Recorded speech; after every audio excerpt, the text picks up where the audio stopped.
Hey, hi everyone, welcome back. So, guys, as part of this particular session, let us talk about the playwright configuration file. So, guys, as and when you have created your playwright configuration, see, we have seen a playwright config.a file, right? This is the default file that it got created. So, what are we gonna do right now is let us see some details about this particular file. Okay, so what is the content that we have in the file? What is the significance of this testing directory? What is the significance of this one, forbidden retries, all these things? Let us see with some examples right now. So let's get started with this understanding of the playwright configuration file.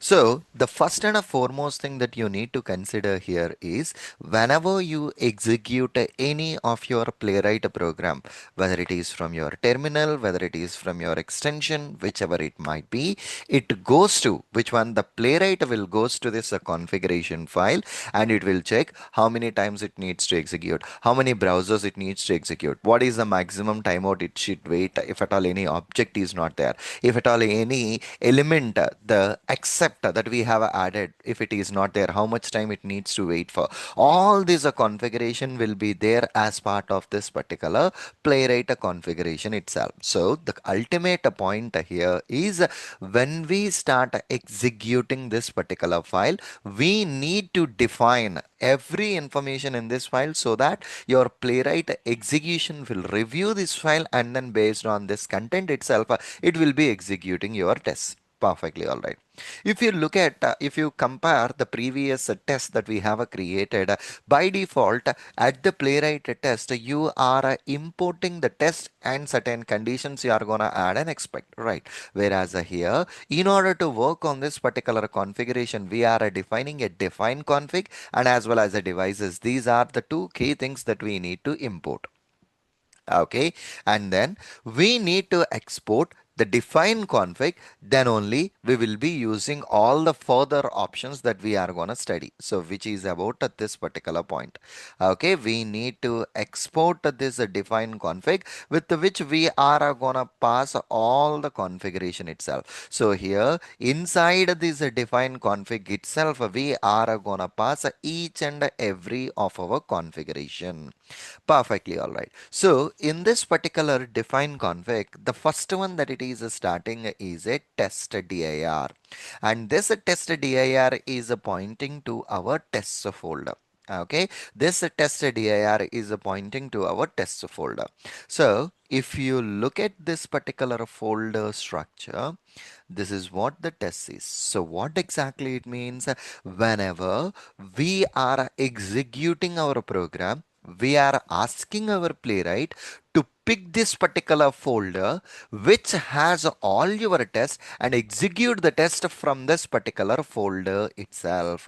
Okay, with this particular line we are conveying to our playwright that all my test cases that I have defined, everything is in this particular folder. Whenever you trigger any command from the terminal or from the extension, whenever we try to execute it, by default go into this particular folder and execute it.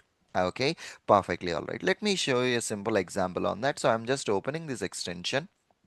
Okay, I'm just opening this particular extension, and if you look at this particular extension, it's pointing to the same test directory itself. Okay, perfectly all right. So what I am doing right now here is, if you remember, as in when we created this particular playwright, we were getting a test and as well as a test examples, and we have a notice that the test contains a basic programs and a test examples contains a more advanced programs, and we were using this particular test, right? What I am doing right now here means, in this directory I am pointing to my tests examples. So here guys, what I have done right now, so I'm just pointing my testing directory to a test examples directory. So what it will happen moving further, whenever you try to execute your program from the terminal, it will be picking this directory. Whatever the tests are there, it will be executing that. Surendra, how would we know that? So whenever you click on this particular extension, if you remember, earlier it was pointing to the test directory, now it got updated to the test examples directory. So the same, right? So whatever we have updated, it just updated it here. Okay, perfectly all right. So ultimate chunk out over here is moving further in your frameworks whenever you have any updated chunk, right? So you can simply update your testing directory here so that your playwright will be picking it from here itself.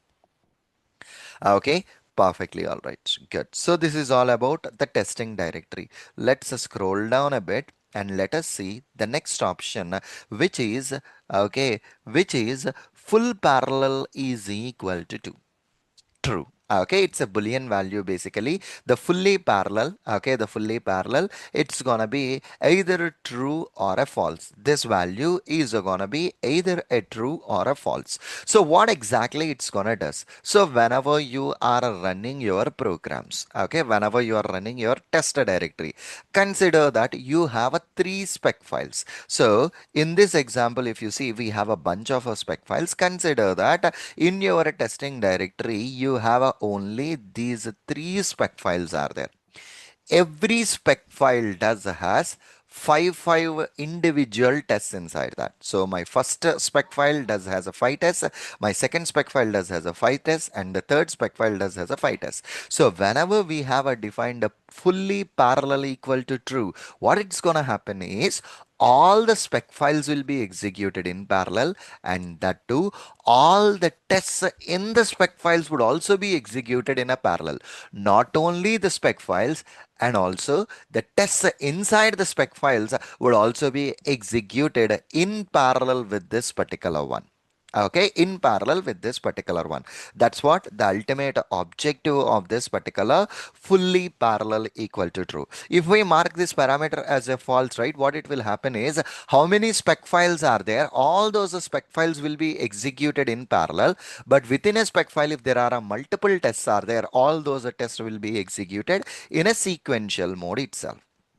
Okay, perfectly all right. And then the next one out over here is a forbid only. So what exactly this a forbid only? So consider that, guys. So if you clearly observe, this is a precise to CI. So this is a precise to CI, and the retries there is some CI, and the workers there is something related to CI. So CI means basically once you have a code in place, once everything is working in place, consider that you are working from you are trying to execute your program from either Jenkins or some other continuous integration tools.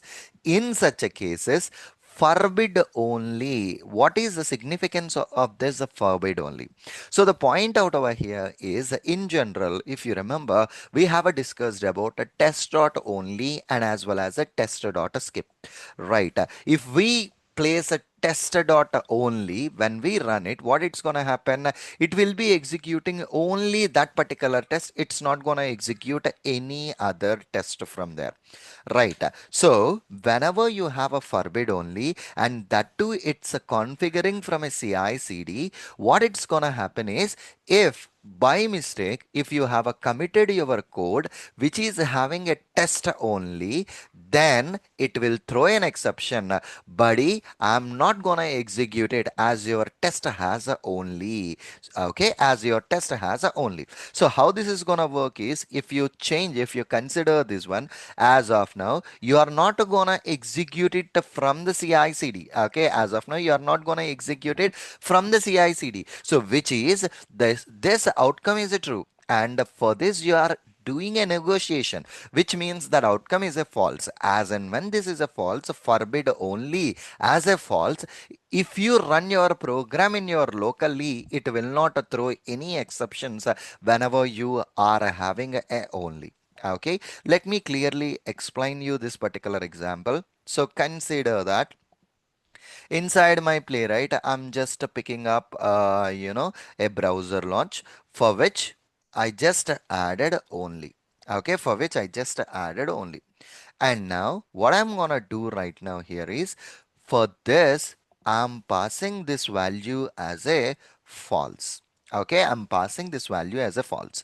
And in your plugin, so when I try to run this one, what it's gonna happen means whichever the scenarios it does has only those things will be executed. So in all these tests, there are a couple of items which has a only, it's just executing only those items itself, only those tests itself. So there are only four tests which has a only, hence it executed that. For suppose if I mark this forbid only as a true, okay, only as a true, and now when I try to run this particular test at this time, it's stating that, see, it's throwing an exception, buddy. You have a defined an only, and it's not a possible for that to execute this particular stuff. So this is what the error it's being throwing. So ideally, let it go with the default CI/CD value itself, whatever it does has. Okay, perfectly all right. Good enough. And then the next and a most important thing that we have here is a retries. Okay, retry. So the name itself will tell you guys a retry mechanism. So consider that your application is having a lot of issues at your loading itself. When you launch your application, sometimes it may load properly, sometimes it may not load properly. Right. In such cases, you are getting a false result. So to avoid such things, we do have a retry mechanism. If my script got a failed, re-execute it, retry that execution once again. So what it will happen if the retry mechanism is there, if any script got a failed because of that loading issue, in the rerun it will be fixed. That's the reason we have this retry mechanism. Okay, that's the reason we have this particular retry mechanism. And in the retry mechanism, if you clearly observe, we have this question mark and we have this particular colon. We have studied about this one when we were discussing about type scripting operators. If this condition outcome is a true, then it will be executing this one. If this condition outcome is a false, then it will be executing this one. So the meaning of this one is whenever you are trying to run your program from the CI/CD, if you are running your program from the CI/CD, then the retry mechanism value is a two times. If it got a failed, retry for two times. And the zero means if you are running in your local, then the retry mechanism value is a zero. Either I can update that particular retry value to 1 or a 2, something like that, or simply I can give retries and directly the value I can give it. Okay, directly I can give these retries like this. It's up to you how exactly we want to define this particular retries. Okay, this is the way how exactly we can perform this particular retries, guys. Okay, perfectly all right. And then the next one that we have here is workers. Okay, and if you look at these particular workers, if you are running on a CI, then it's gonna be one worker, and if at all you are working on your local, it's just an undefined value.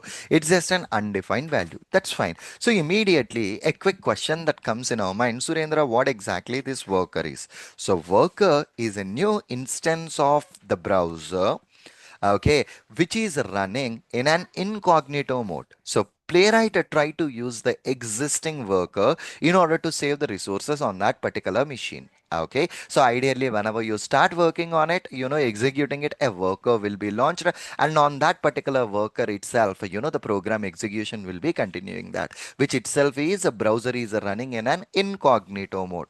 So whenever you are trying to run this particular script in the continuous integration tool, just go with a one machine. And whenever you are trying to run it in your local, it's undefined. Ideally, we will be defining this value to 2, 3, 4, or a 5. At max, we will be going with a 5 itself. The reason is I just want to run my script on a 5 different browsers at a time. So if we change this value, it will give a lot of issues. Those many browsers will be executed. That's the reason we should be restricting this particular value to less than or equal to 5. Okay, we should be restricting this particular value to less than or equal to 5. Perfect. And the last option that you have is a reporter. Basically, using this particular option, we can configure the reports in our Playwright. By default, it's a HTML is the default reporting mechanism. We do have a different types of reporting mechanisms like a JSON and other things that allure reporting and all those things that we will be looking at moving further. But for now, this is the reporting mechanism that we have.